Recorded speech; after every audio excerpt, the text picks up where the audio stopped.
Koalisi Indonesia Bersatu atau KIB yang terdiri dari Golkar, PAN, dan P3 mulai serius membahas Pilpres 2024. Pertemuan yang digelar pada Rabu malam kemarin salah satunya membahas capres yang akan diusung.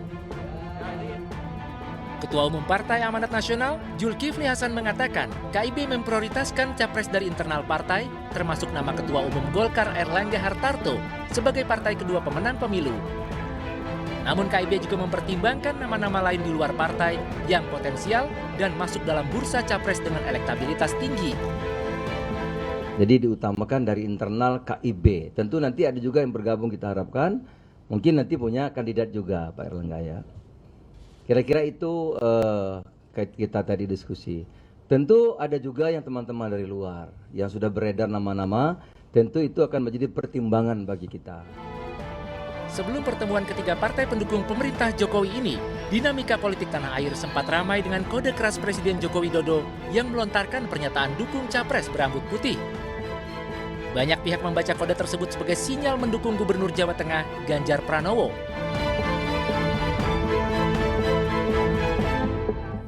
Ya, pertemuan Ketua Umum Partai Koalisi Indonesia Bersatu, Golkar, PAN, dan juga P3 membahas Capres 2024 yang disebut sudah mengerucut. Benarkah yang akan diusung adalah nama Ganjar Pranowo? Sudah hadir bersama dengan saya sore ke malam hari ini lewat sambungan Zoom.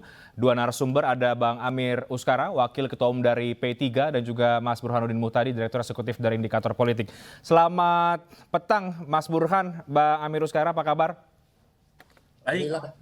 Baik, saya akan langsung ke Bang Amir mengkonfirmasi pertemuan KIB semalam meskipun belum ada deklarasi, tapi kabarnya ada nama Ganjar yang disebut oleh ketum-ketum parpol KIB. Benar demikian, Bang?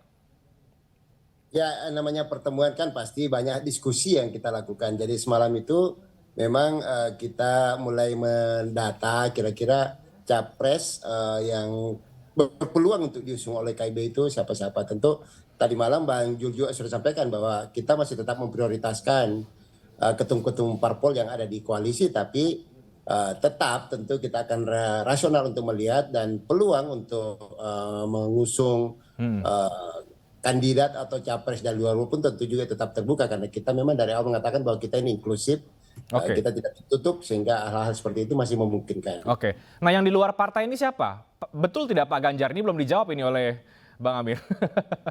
Ya, kalau melihat beberapa nama yang beredar dari bawah ya, kalau nama-nama yang beredar dari bawah ini kan juga pasti akan menjadi salah satu referensi dari partai-partai yang ada di koalisi untuk nanti dijadikan sebagai bahan diskusi untuk akan diusung. Nama Ganjar juga memang ada muncul di diskusi-diskusi itu. Oke.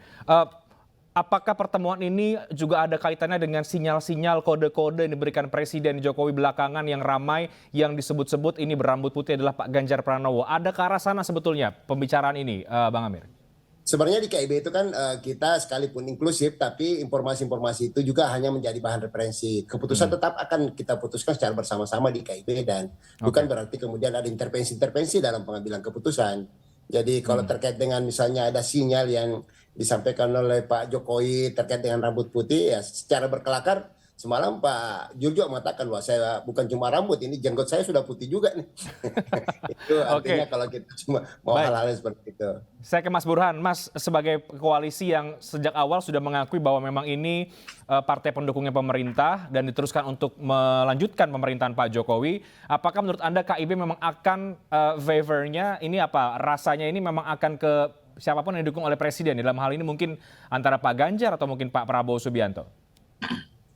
Kata kunci yang disampaikan oleh Bang Amir tadi adalah rasional dalam menentukan capres-cawapres. Artinya apa itu, Mas Burhan? Rasional artinya calon yang potensial menang di 2024. Jadi kalau misalnya dari internal KIB, entah itu dari Golkar, dari P3, dari PAN, potensi menangnya kecil, ya kemungkinan besar tidak dipilih sebagai capres KIB. Kan kata kuncinya rasional. Nah, kalau kita melihat dari ukuran rasionalitas dalam menentukan capres tadi, hari ini tinggal ada dua nama yang relatif punya potensi menang.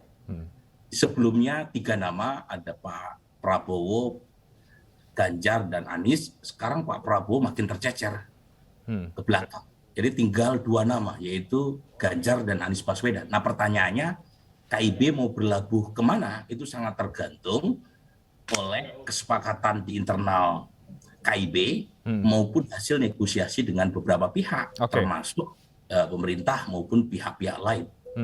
Nah, rasional di sini apakah ketum-ketum parpol menurut Anda tidak cukup rasional, ketum parpol KIB untuk dimajukan? Atau mungkin ada survei dari indikator ini yang baru rilis juga soal elektabilitas, Mas Burhan?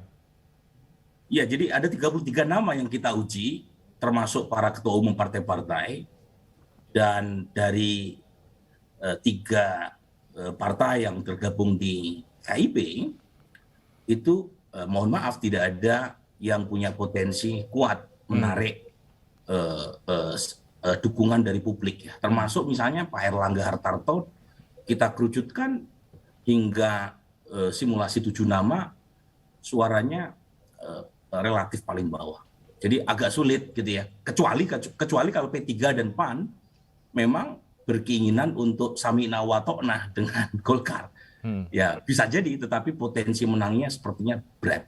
Oke, Bang Amir, penegasan kembali, apakah memang capres KIB memang benar-benar adalah memilih orang yang direstui oleh Presiden Joko Widodo?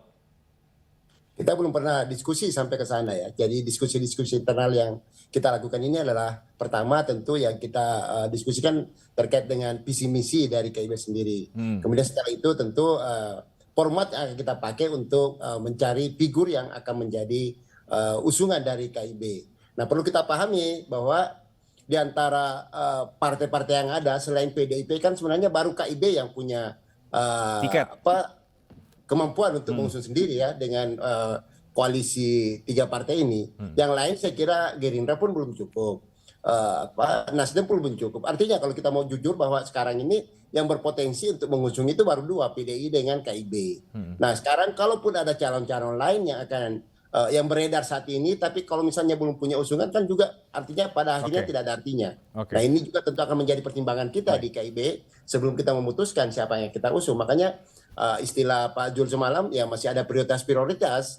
Kita akan lihat perkembangan selanjutnya. Saya kira gitu. Bang Amir, apa tanggapan Anda ketika rasional yang tadi dibaca oleh Mas Burhan adalah apalagi juga soal survei ketum-ketum parpol KIB tidak cukup kuat.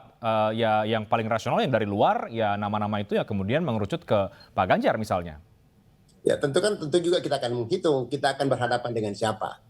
Artinya kalau misalnya ternyata yang sekarang ini populer namanya kemudian beredar di masyarakat dan tidak punya usungan, tentu juga tidak ada artinya punya elektabilitas tinggi. Nah itu juga tentu akan menjadi pertimbangan kita. Jadi saya kira rasional kita ya KIB ingin menang dalam proses pilpres nanti. Itu tentu menjadi kata kunci kita. Jadi kalau kita mau menang tentu kita akan menghitung kita berhadapan dengan siapa, lalu kita akan mengusung siapa. Itu yang paling penting. Oke, Mas Burhan ada tambahan dari Anda?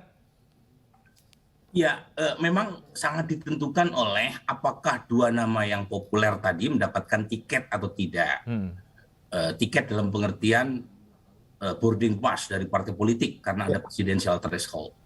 Nah, tetapi gitu ya, ketika nama Anies muncul meskipun belum ada koalisinya, itu praktis mendorong partai-partai untuk meresponnya secara rasional juga. Cuma Anies ini kan baru didukung oleh Nasdem. Belum ada koalisi yang mencukupi untuk mengusung Anies.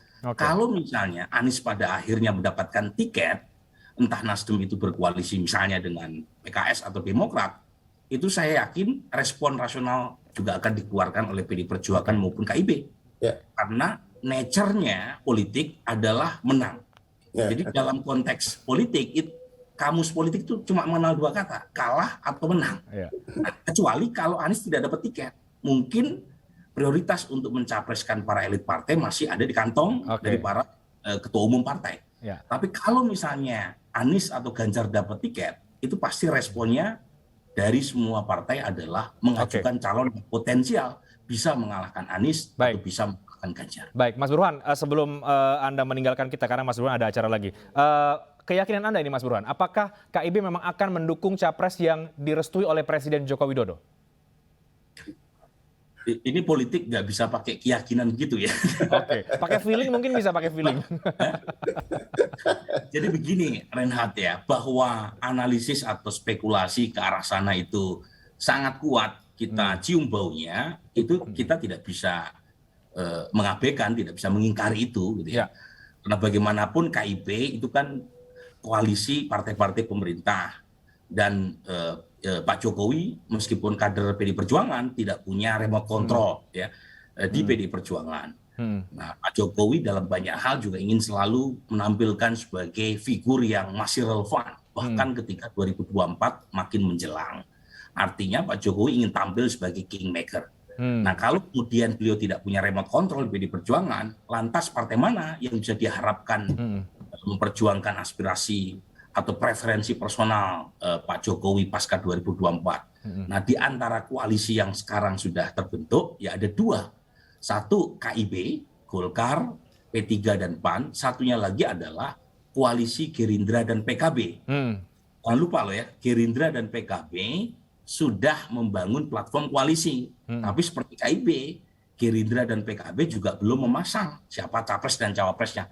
Dua koalisi ini yang potensial seiring dan sejalan dengan Pak Jokowi. Karena PD Perjuangan masih tanda koma nih. Masih menunggu tanda titik dari Ibu Mega. Nah, itu belum jelas kapan tanda titiknya. Oke. Dan ini kan KIB akan kabarnya akan ada plus-plusnya. Jadi ada partai yang baru. Menurut Anda, Mas Burhan, partai mana yang punya potensi paling besar bergabung ke KIB ini? Nah, ini dia, saya nggak punya akses untuk mengetahui informasi para elit ya. Jangan-jangan wartawan atau Bang Amir yang tahu lebih. Saya tidak mau terjebak pada spekulasi yang terlalu jauh. Jadi saya tidak tahu. Oke, tapi kita akan tunggu nanti Mas Burhan bagaimana kemudian kejutan dari KIB ya.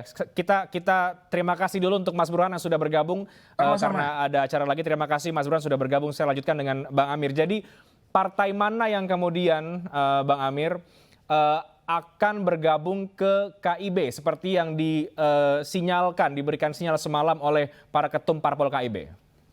Ya, saya kira komunikasi politik sangat intens kita lakukan, tapi kita sepakat untuk mengatakan bahwa nanti setelah mereka bergabung baru kita akan sampaikan kepada publik partai-partai apa yang sudah akan bergabung dengan KIB. Jadi mohon maaf ini Mas Renat, kita sudah sepakat bahwa itu akan kita publik setelah komitmen yang kita bangun dengan mereka sudah oke. Gitu. Oke. Tapi artinya nama itu belum bisa dibocorkan kepada publik ya, Bang Amir. Tapi akan ada partai yang baru. Tapi memang benar akan ada partai yang baru? Ya, saya kira komunikasi yang kita bangun itu mengarah kepada masih ada partai-partai yang akan bergabung dengan KIB. Oke, masih ada kan partai-partai yang akan bergabung. Nah, Bang Amir, setelah pertemuan semalam oleh ketiga ketum parpol yang dinyatakan sangat solid untuk Pilpres 2024, apalagi kemudian yang akan dilakukan oleh KIB kalau kita bicara soal Pilpres 2024?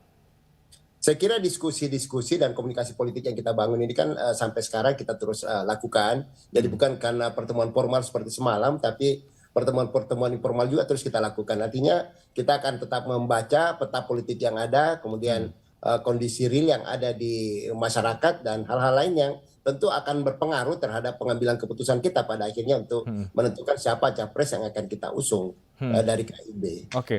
Dan kalau P3 seperti kabar yang kami dengar juga memang sudah mengerucut antara ke Pak Prabowo atau ke Pak Ganjar. Kira-kira kan begitu ya, Bang Amir?